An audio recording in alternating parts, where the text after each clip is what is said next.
Hi dear students, welcome to our English lesson. I'm glad to meet you at our lesson.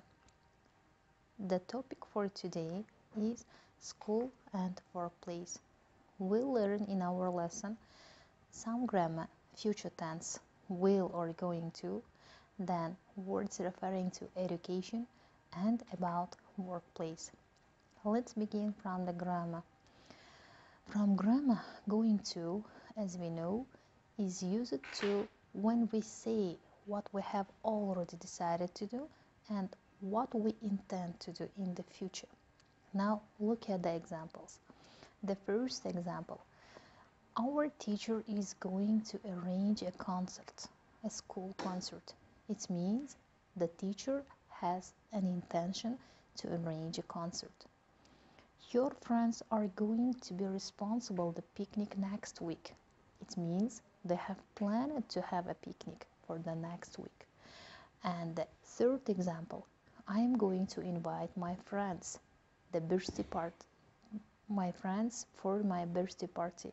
It means she is going to have a birthday party and invite your friends. The formula of going to is subject, be, going to, and verb. We use this phrase to talk about the planned activity in the future.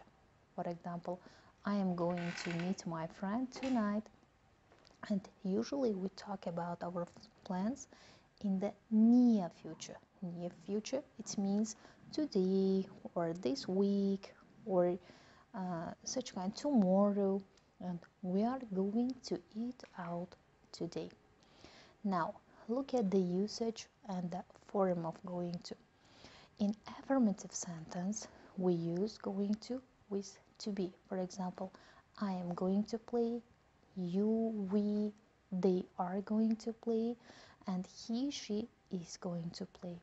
And in negative sentence, as we know, we put the negative word not after to be. For example, I am not going to play, he's not going to play, or we are not going to play.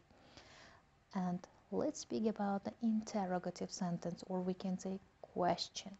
In question, as we know, to be comes before the subject. For example, are you going to play? Or is he going to paint his room? And the answer will be short. It means if the question is asked with going to, you will have to answer shortly. For example, are you going to paint your room? Yes, I am. Is he going to play football tomorrow? Yes, he is. Look at the examples. I am going to see a play tonight. Remember, tonight is the key word of the going to. It's late, so I don't think he's going to do his work tonight. It means he isn't going to do his work tonight or today. Look at those clouds. It's going to rain. He knows, or he sees the black clouds in the sky. That's why he has a real prediction that it's going to rain. And we are not going to see my mother this summer. Also, my favorite team is going to play tomorrow evening. This is also planned. And he is going to tell his boss that he is resigning today. It means that he has already planned to resign from his job. And to talk about the future, we use special going to. But in other cases, we also use will. When do we use will? The first will is used for decisions made at the moment, or at the moment of speaking, we can say. Will is used for future activity, but not decided. For example, there is a good movie on TV tonight. Oh, really? Maybe I will watch it. It means maybe he won't watch it. And be going to is also used for the future activity, but planned. For example, there is a good movie on TV tonight, and I am going to watch it. It means he has planned to watch it, and he knew about the movie in the past. And secondly, will is also used to make predictions, but unsure predictions, and will probably arrive at 8 o'clock.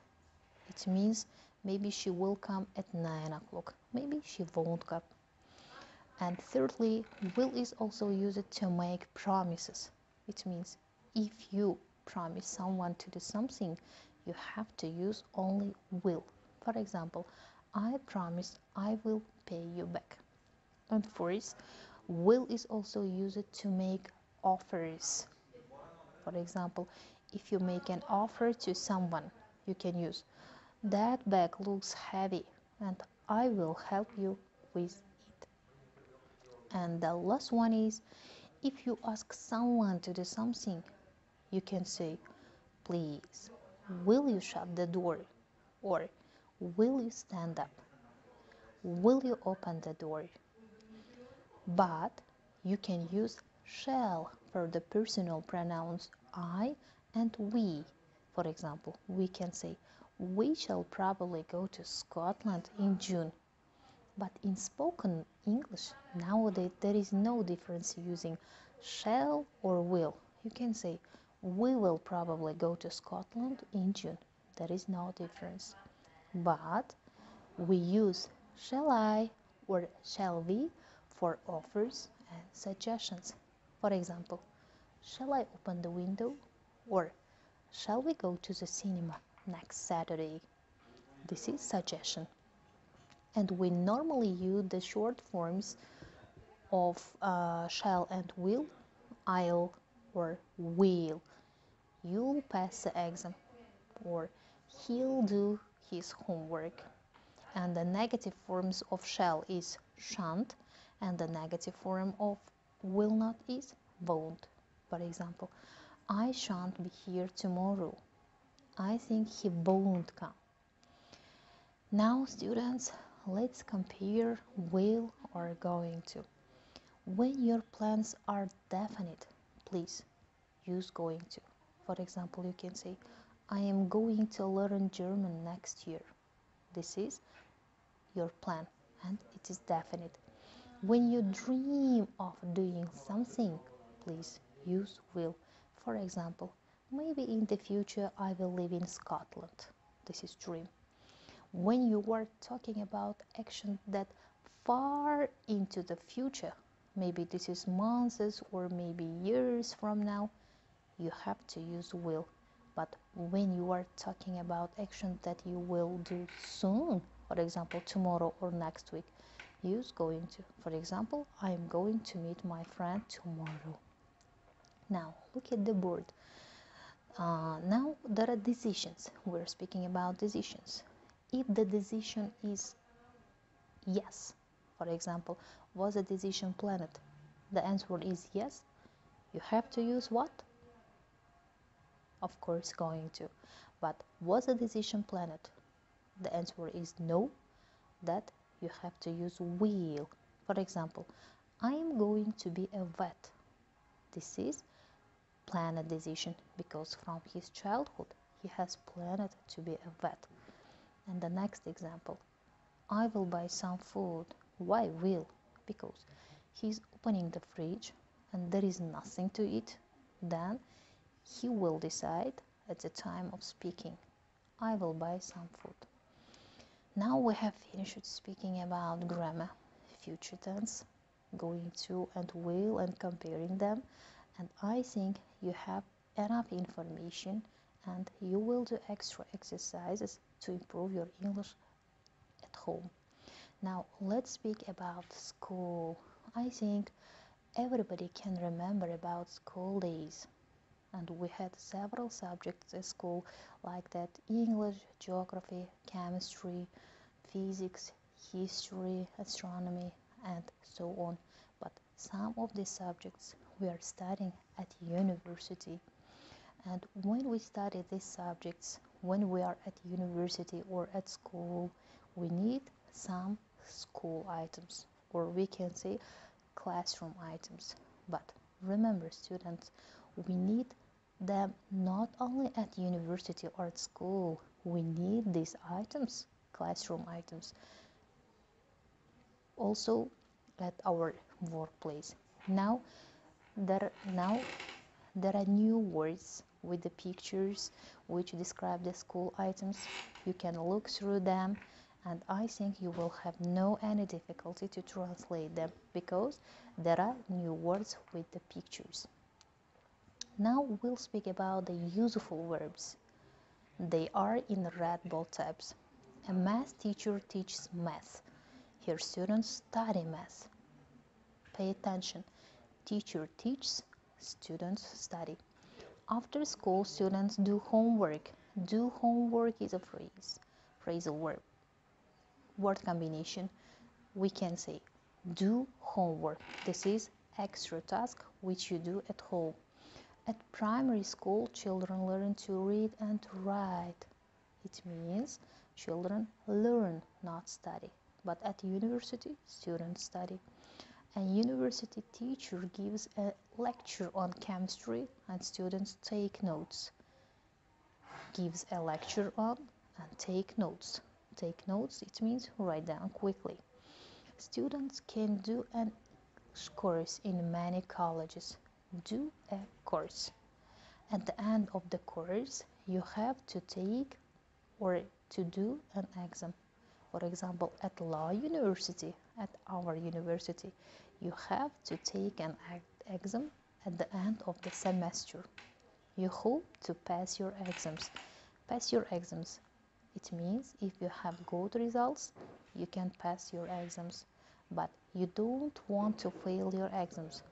Fail your exams, it means if you have bad results, of course, you will fail your exams. If you pass your final exams at university, you get a degree. Get a degree, it means after graduating your university, you will have such kind of degree. You get a degree. Now, let's speak about workplace. Do you know what does it mean, workplace? After graduating university, you will have a chance to get a job. Yes? A workplace is a location where someone works for his or her employment, your employer, or we can say this place of employment. Such a place can range from a home office to a large office building or factory. What should you see in a workplace? Now, here are 10 characteristics of workplace wellness. You can find in your workplace the first of all, positive values. Next, relaxing and productive atmosphere. Then, commitment to excellence. Also, open and honest communication. Then, cooperation, support, and empowerment. Also, sense of humor. Sense of humor you need every time, especially when you are tired of your job or when you are bored with your job. And of course, compassion, respect, and understanding. You will begin or you will learn to respect people and, of course, respect yourself. And last one is flexibility. I think you are future lawyers, that's why you have to know about a lawyer's office. What is a lawyer's office? A law firm is a business entity formed by one or more lawyers to engage in the practice of law. The primary service rendered by a law firm is to advise their clients about their legal rights and responsibilities and to represent clients in civil or criminal cases and business transactions and other matters in which legal advice and other assistance are sought.